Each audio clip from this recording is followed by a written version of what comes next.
اعوذ باللہ من الشیطان الرجیم بسم اللہ الرحمن الرحیم فاستقم کما امرت ومن تاب معک ولا تطغوا انہ بما تعملون بصیر ولا ترکنوا الی الذین ظلموا فتمسکم النار وما لکم من دون اللہ من اولیاء ثم لا تنصرون صدق اللہ العظیم۔ نبی صلی اللہ علیہ وسلم سے ایک دفعہ پوچھا گیا جب آپ علیہ الصلاۃ والسلام کے داڑھی مبارک کے کچھ بال سفید ہو گئے تھے، یا رسول اللہ آپ تو بوڑھے ہو گئے ہیں۔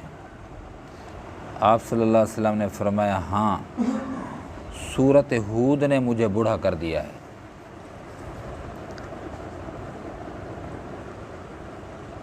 تو عبداللہ ابن عباس رضی اللہ تعالی عنہما فرماتے ہیں کہ سورۃ ہود کے اندر مختلف انبیاء اور ان کی اقوام نافرمان تھیں، ان پر اللہ کے عذابات کا جو تذکرہ ہے انہوں نے بوڑھا نہیں کیا، بلکہ اسی پہلی آیت نے نبی صلی اللہ علیہ وسلم کو بوڑھا کر دیا۔ اور آپ نے فرمایا کون سے جملے نے؟ ایک جملے نے، فاستقم کما امرتا، سیدھا رہے جیسے تجھے کہا گیا ہے۔ بس ایک جملے نے نبی صلی اللہ علیہ وسلم کو بوڑھا کر دیا۔ آپ صلی اللہ علیہ وسلم پریشان رہتے تھے۔ یہ نہیں کہا کہ فاستقم بس سیدھا رہے، نہیں، جیسے میں چاہتا ہوں ویسے سیدھا رہے۔ اور انبیاء تو سب سے زیادہ اللہ کا خوف رکھنے والے ہوتے ہیں، ہر لحظہ ہر لمحہ اس فکر میں تھے کہیں میں ادھر تو نہیں ہو رہا، اللہ کی منشا کے خلاف تو نہیں ہو رہا۔ حالانکہ نبی کبھی بھی ادھر ادھر نہیں جا سکتا، اللہ رب العزت کی مکمل نگرانی میں ہوتا ہے۔ لیکن نبی تو حساس ہوتا ہے اس معاملے میں کہ کہیں مجھ سے کوئی بھول نہ ہو جائے، کہیں مجھ سے لغزش نہ ہو جائے، کہیں مجھ سے کوئی ایسا خلاف اولا کام نہ ہو جائے۔ فاستقم، محبوب آپ سیدھے رہیے، کما امرتا، جیسا کہ آپ کو حکم دیا گیا ہے ایسے سیدھا رہنا ہے۔ استقیم استقامت سے ہے بالکل سیدھا رہنا، ادھر ادھر ذرا بھی جھکاؤ نہ ہو، ادھر ادھر ذرا بھی میلان نہ ہو۔ یہ چیز نبی صلی اللہ علیہ وسلم پر سب سے زیادہ شاق تھی، یہی جملہ۔ فرمایا آپ بھی سیدھا رہیے، سیدھا چلتے رہیے۔ ومن تاب معک، جنہوں نے کفر سے توبہ کی ہے اپنے ساتھ، آپ کے ساتھ ہیں، وہ بھی سیدھے رہیں۔ ولا تطغوا، حد سے نہ نکلو۔ اللہ رب العزت نے بارڈر بنائے ہیں، باؤنڈریاں ہیں، سرکی وجدن بننے ہیں، حدود ہیں۔ ولا تطغوا، ان حدوں کو کراس نہ کرو، ان حدود کو پار نہ کرو۔ انہ بما تعملون بصیر، تمہارے اعمال کو اللہ دیکھ رہے ہیں۔ ولا ترکنوا الی الذین ظلموا، یہ آپ کے لیے بھی ہے، میرے لیے بھی ہے۔ ہم اپنا جائزہ تو لیں کہاں ہیں۔ ایک ظالم ہے، ایک مظلوم ہے، کسی سے بھی پوچھ لیا جائے، مجھ سمیت کسی سے بھی پوچھ لیا، یار ایک بندہ ظالم ہے، ایک مظلوم ہے، وہ کہتا ہے میری آنکھیں، دونوں آنکھیں برابر ہیں۔ ایک واقعہ ہوا کل پرسوں، ساتھی کہنے لگا ہاں میری دونوں آنکھیں، آپ دو ہیں، میری دونوں آنکھیں تم کو برابر دیکھ رہی ہیں۔ نہ حق کا پتہ ہے، نہ حق کا پتہ ہے، نہ ظالم کا پتہ ہے، نہ مظلوم کا پتہ ہے، نہ حق کا پتہ ہے، نہ باطل کا پتہ ہے، نہ اسلام کا پتہ ہے، نہ کفر کا پتہ ہے۔ ولا ترکنوا، میلان ذرا بھی نہ رکھنا، جھکنا نہیں ہے۔ الی الذین ظلموا، ظالموں کی طرف نہیں جھکنا۔ میں اور آپ اپنا جائزہ تو لیں، ہم ظالم ہوتا کون ہے؟ ظالم وہ ہوتا ہے جو عیار ہو، شاطر ہو، تیز ہو، چلاک ہو، متمول ہو، مالدار ہو، صاحب ثروت ہو، صاحب حکومت ہو، بدماش ہو، اگر یوں کہیں۔ شریف کی زندگی ہے اس زمانے میں، ہم سب ڈرتے ہیں اور اسی کی جانب جھکے ہوئے ہوتے ہیں جو ظالم ہوتا ہے۔ یہ ہم کیا انصاف کریں، سب ہر ایک کو ہر چیز نظر آ رہی ہوتی ہے۔ یہ دودھ پاؤڈر والا ہے، یہ پانی والا ہے، یہ خالص ہے، اس کی پہچان ہو جاتی ہے۔ یہ مرچیں ٹھیک خالص ہیں، اس میں بورا ہے، برادہ جسے کہتے ہیں، بورا ہے یا اس میں اینٹیں پسی ہوئی ہیں، ان چیزوں کی پہچان ہوتی ہے، حق اور باطل کی پہچان نہیں ہے، ظالم اور مظلوم کی پہچان نہیں ہے، درست اور غلط کا معلوم نہیں ہے۔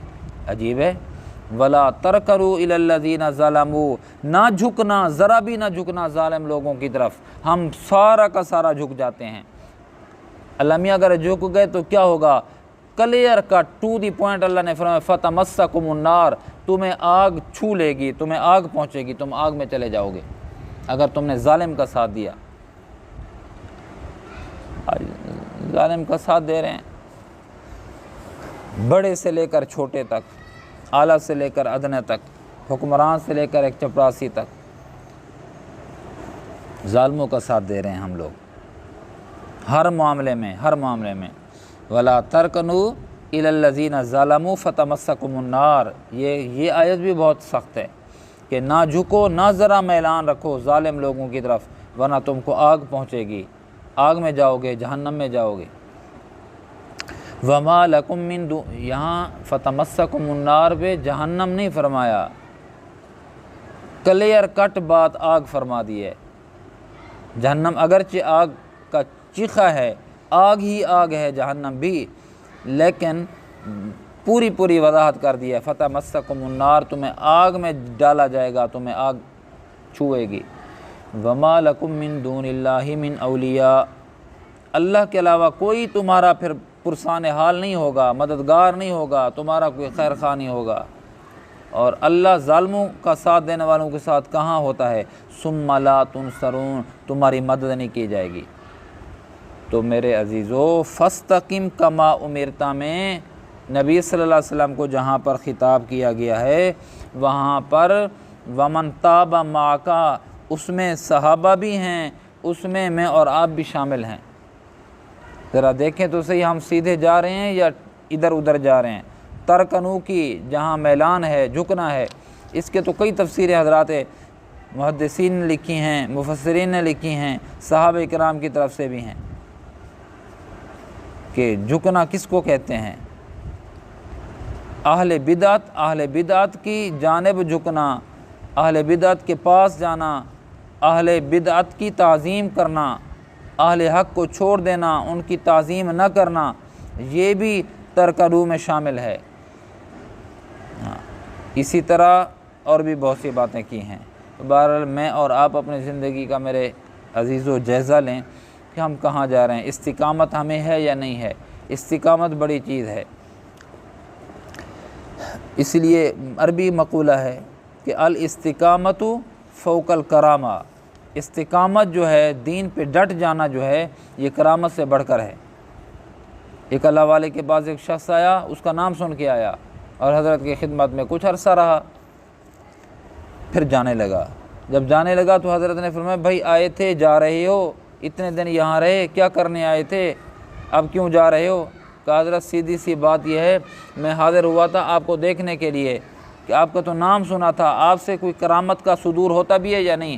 ہم کرامتیں دیکھتے رہتے ہیں نا، ہم دل میں جو خواہش رکھیں حضرت جی اس کو بھانپ لیتے ہیں یا نہیں بھانپ لیتے، وہ چیز ہماری پوری کرتے ہیں یا نہیں کرتے، ہمارے جو خیال میں ہے وہ حضرت کی زبان پہ ہمارا خیال آتا ہے یا نہیں، ہم اس کو ڈھونڈ رہے ہیں۔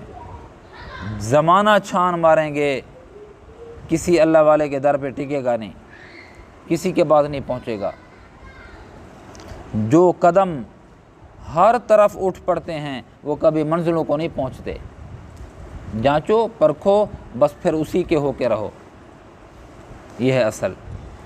حضرت میں نے دیکھا آپ ایسے ہی ہیں جیسے ہم ہیں، کوئی خاص چیز آپ نے نہیں دیکھی۔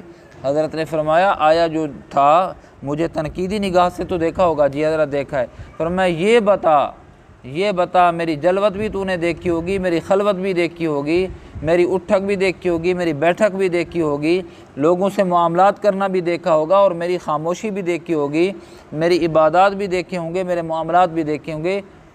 ادنا سی سنت کو چھوڑنے والا مجھے پایا کہ میں نے نبی صلی اللہ علیہ وسلم کی چھوٹی سنت کو چھوڑ دیا؟ کہا حضرت نہیں۔ فرمایا جا، چلا جا، اس سے بڑی کرامت اور کیا ہوگی کہ میں نے مسجد کے اندر داخل ہوتے ہوئے بھی ہمیشہ دایاں پاؤں رکھا ہے، بیت الخلاء میں جاتے ہوئے ہمیشہ بایاں پاؤں رکھا ہے، میری شلوار ٹخنوں سے ہمیشہ اوپر رہی ہے، اور میں نمازوں کا اہتمام کرنے والا ہوں، لوگوں کے معاملات اچھے طریقے سے نبھانے والا ہوں۔ اس سے بڑی کرامت کیا ہوگی جاب؟ لوگ کیا سمجھتے ہیں؟ لوگ یہ سمجھتے ہیں کہ جو پانی پہ تیر رہا ہو، پانی پہ تو خس و خاشاک گھاس پھوس بھی پانی پہ تیر رہے ہوتے ہیں، مچھر بھی پانی کے اوپر تیر رہے ہوتے ہیں، یہ کوئی کرامت ہے؟ یہ کوئی اعزاز کی بات ہے؟ اور کہا کہ اڑتے ہوئے ہم دیکھیں آپ کو، فرمایا یہ جو تنکے ہیں، گرد و غبار ہے، یہ بھی ہوا فضا پہ چل رہی ہوتی ہے، یہ ولایت ہوتی تو کوے طوطے یہ ولی ہوتے۔ اصل کیا ہے؟ اصل تو یہ ہے میں دیکھوں کہ میری 24 گھنٹے کی زندگی اللہ اس کے رسول کے احکامات کے مطابق گزر رہی ہے، بس یہ اللہ کا ولی ہے۔ الاستقامۃ فوق الکرامہ، جو دین پر ڈٹ جانا ہے نا، وہ کرامت سے بڑھ کر ہے، اور اسی چیز کو دیکھنا چاہیے۔ ہم بہت سی چیزوں کو دیکھتے ہیں جس کی وجہ سے بے فیضے آئے ہیں اور بے فیضے اس دنیا سے چلے جائیں گے۔ اللہ پاک مجھے آپ کو دین اسلام پہ مستقیم فرمائیں، استقامت نصیب فرمائیں، اور حق اور باطل کی پہچان نصیب فرمائیں، اور پھر حق کا ساتھ دینے کی توفیق نصیب فرمائیں۔ وآخر دعوانا الحمدللہ رب العالمین، الحمدللہ رب العالمین، والصلاة والسلام علی اشرف الانبیاء والمرسلین وعلی آلہ وصحبہ اجمعین۔ ربنا ظلمنا انفسنا وان لم تغفر لنا وترحمنا لنكونن من الخاسرین۔ اللهم احسن عاقبتنا في الامور كلها واجرنا من خزي الدنيا وعذاب الاخره۔ اللهم خالف بين كلمتهم وزلزل اقدامهم وشتت شملهم وفرق جمعهم وخرب بيوتهم وقرب آجالهم يا حي يا قيوم برحمتك استغيث۔ اللهم انا نجعلك في نحورهم ونعوذ بك من شرورهم۔ حسبنا الله ونعم الوكيل، نعم المولى ونعم النصير۔ اللهم اعنا على ذكرك وشكرك وحسن عبادتك۔ اللهم لا تقتلنا بغضبك ولا تهلكنا بعذابك۔ وصلى الله تعالى على خير خلقه محمد وآله وأصحابه أجمعين، آمين برحمتك يا أرحم الراحمين۔